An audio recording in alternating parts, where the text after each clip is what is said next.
Okay, so today we're going to talk about the early American lawn. Now, we've been talking about the development of the lawn and the European style of lawn. One of the things to keep in mind is that America was much more rural than Europe was at this point in time. That's important for how lawns developed in America because we weren't urbanized and developed into cities as yet. Yes, we had small cities in the colonial states, but as folks moved west, this was rural land that needed to be developed, and so the lawn took on a much more functional significance. As a result of this, housing was arranged in small groups of homes rather than what was typical in Europe, particularly in the urbanized areas of long chains of connected homes with no land in between. America had much more small groups of homes arranged around a common area. And this common area became known as the village green or the village common.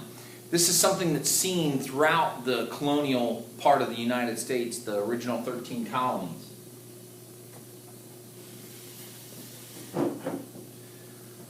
So this village green, as I was describing, so this was very typical of the setup that we had. We had homes that would be lined up along areas with common area in between, which was the village common, with a church somewhere located close by, and then farm areas located close by. And the common was typically used for common grazing lands or an area to congregate. It was also used as the muster grounds during the Revolutionary War for the soldiers.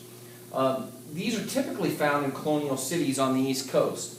Originally, somewhere in the neighborhood of 1500 to 1700, most of the areas, if you look at Jamestown, one of our first settlements, it's arranged as small dwellings around a common area.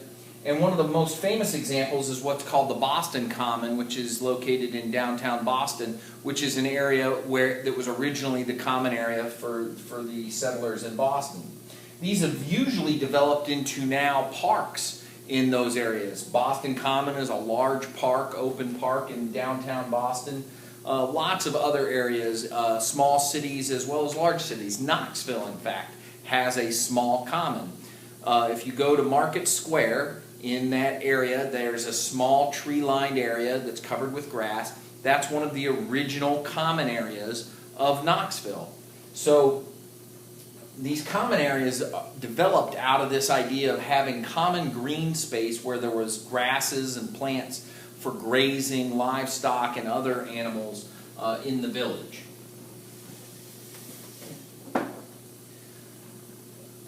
The garden lawn movement that we talked about with regards to Europe that was designed for the great homes, folks like Capability Brown in the 1700s. This is something that took hold particularly in the southern states.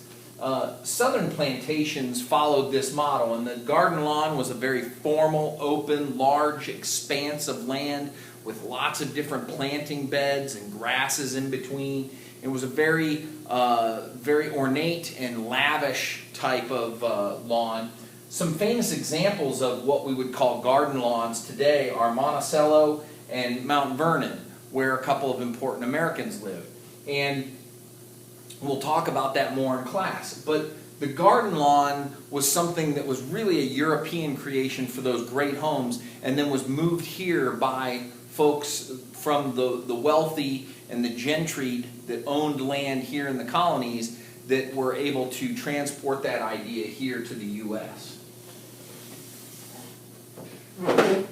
But otherwise, in America, lawns really evolved, and they developed more from a perspective of functional significance than from a desire to have a beautiful expanse of property. The pioneers and settlers were able to take land or settle land on the frontier because the government made that land available to them if they settled and then were able to develop that land into a farm or what have you. And generally that was done 640 acres or one section at a time, and we'll talk about just how big that is in class. So 640 acres, one section at a time, you could settle an area take that area, and then that became your land. As they moved out to the Great Plains, we have great land settling races. The folks, when we think of Oklahoma, we think of the Sooners. The Sooners were the folks that left the start line to the frontier early, and so they were there sooner than the rest of the folks, and that's where like Oklahoma Sooners comes from. So this idea of settling land and occupying an area becomes very important. But those settlers were concerned about things much more important than having a nice lawn at first. They were concerned with the priorities: food, shelter, water. Those were the things that were important. So generally these homesteads existed near a water source. They would have an area that had lumber or wood so that they could build a home, and had an abundant food supply. And so gardens and small farm areas popped up very quickly so that the settlers would have food to live on. Small one-room homes were the norm, and typically what you had was a homestead, the small house. Not too far away, you had your small garden of crops that you were growing for your family for subsistence. And over time, you would expand that out into larger areas so then you could start selling your crops. And then livestock was kind of confined between where the crops were and where the homestead was, along with all the folks from the home. So all your kids, your wife or your husband, everybody trafficked that area. And that got beaten down and became mud. And then when it was very dry, it would get beaten down and be dusty. And then, of course, when it would rain, it would be mud again, and it would be really soft, thick, deep mud. And so one of the things that changed in the homestead from a functional characteristic was how to deal with that issue.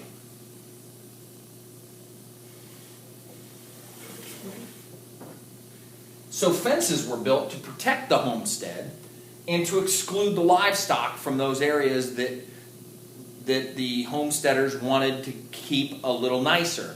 And it wasn't so that they kept it nicer so that it was better looking, but it was so that it was more functional. And it didn't get beaten down and trodden down to the point where it was muddy and you couldn't get out of the house, and it was just nasty and unmanageable. So the result of those fences was that those areas that were fenced off, you got tall plants. You had lots of plants that had to be cut and maintained, mowed, if you will. And that was done generally with the scythe. And we'll talk about the scythe in a little bit later lecture where we talk about the mower development.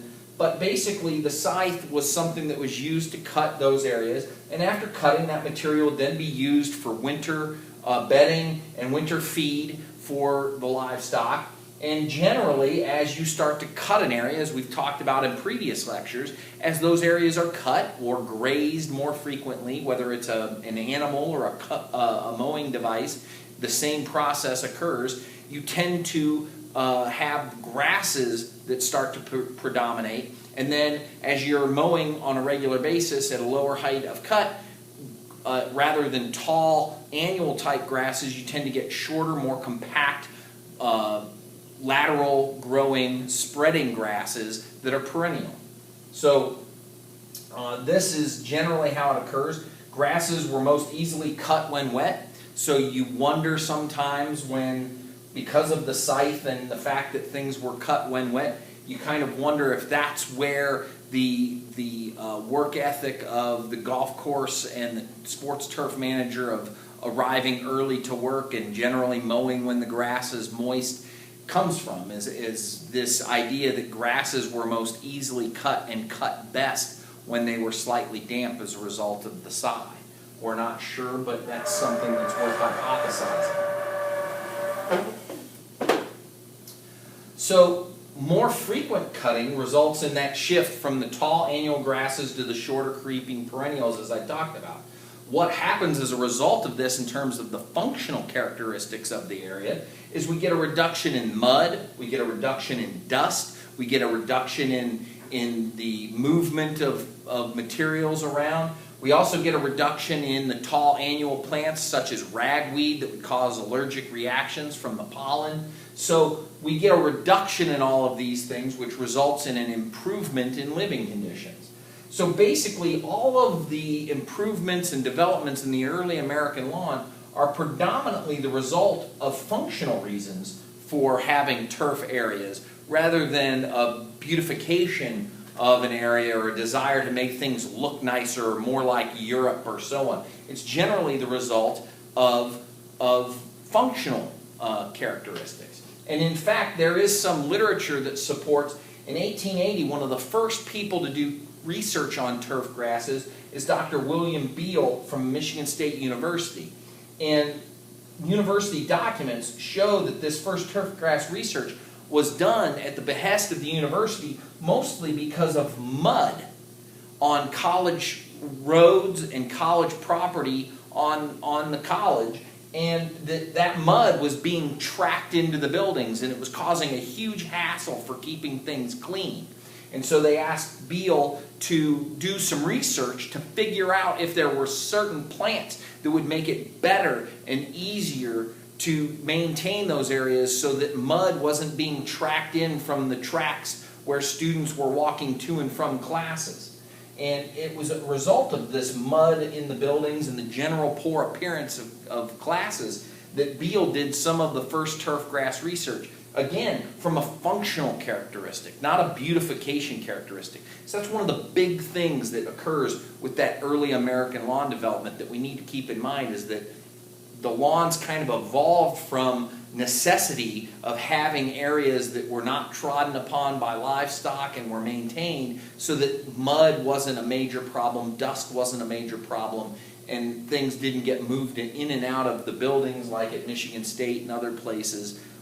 So it was really the functional properties of turf grasses rather than the beautiful properties of turf grasses that made them such an important early part of the American lawn.